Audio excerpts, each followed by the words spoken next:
حضور کی عزت آبرو کے مقابلے میں کوئی سمجھتا ہے کہ ہم پاورفل ہیں، یاد رکھے حضور کی عزت آبرو پر پیرا دینا ہے تو عزت ہوگی۔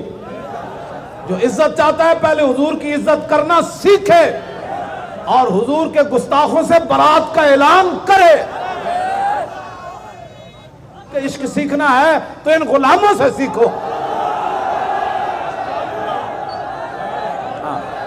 عشق سیکھنا ہے تو ان سے سیکھو۔ یہ کہاں سے پیدل چلے ہیں اور تھکے بھی نہیں، تھک گئے آپ؟ تو آنو کوئی غلط فہمی ہو گئی، اپنی غلط فہمی دور کر دو۔ اے پاکستان رسول اللہ دے نا تے بنیا، اسے نا تے نے قائم رہنا ہے۔ تاریخ لبیک یا رسول اللہ پاکستان کا پتہ توڑنے کی بھی روادار نہیں۔ اے جڑے ٹی ویاں تے بیٹھ کے انکر جو بھی باتیں کرتے ہیں نا، پہلے وہ اپنا شجرہ نسب بیان کرے کہ تمہارا بڑا کون تھا، چلتے چلتے پھر پاکستان کی تاریخ میں تمہارا بڑا کون شامل تھا، پھر پیچھے چلے جاؤ 1857 کی تاریخ میں کون شامل تھا، پھر پیچھے چلتے ہیں مجدد الفسانی دے دور تیرا وڈا کیڑا سی۔ پہلے تو اپنی تاریخ بیان کر، تو جڑا اسلام دے خلاف بک بک کرنا تے تاریخ تو تیوے کہ دی ایتھو لے کے نا تے مدینہ منورہ تک توڑ تعلق بچے قائم ہے۔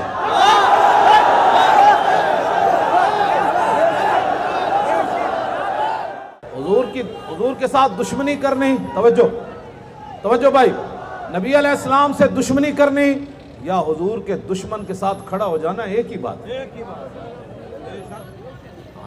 اور پھر جو حضور کا دشمن ہو اس کے بارے میں قرآن کیا فرماتا ہے، ان شانئک هو الابتر۔ ہاں جی، یہ اس میں کوئی فرق نہیں ہے کہ بندہ حضور کے گستاخی کوئی کرے یا حضور کے گستاخ کی حمایت میں کھڑا ہو جائے۔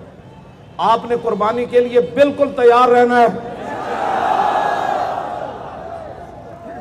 اور اگر آپ کو کوئی آ کر پوچھے کہ آپ لبیک کے ساتھ ہیں، توجہ، اس کا جواب یہ نہیں ہے جی ہاں۔ اس نے کہا تو نے کیا پوچھا ہے؟ میرا ہر چیز جو ہے وہ حضور کے لیے میری حاضر ہے، میرا خون بھی لبیک کے لیے، میرا مال بھی لبیک کے لیے، میرے بچے بھی لبیک کے لیے، میرا کاروبار بھی لبیک کے لیے۔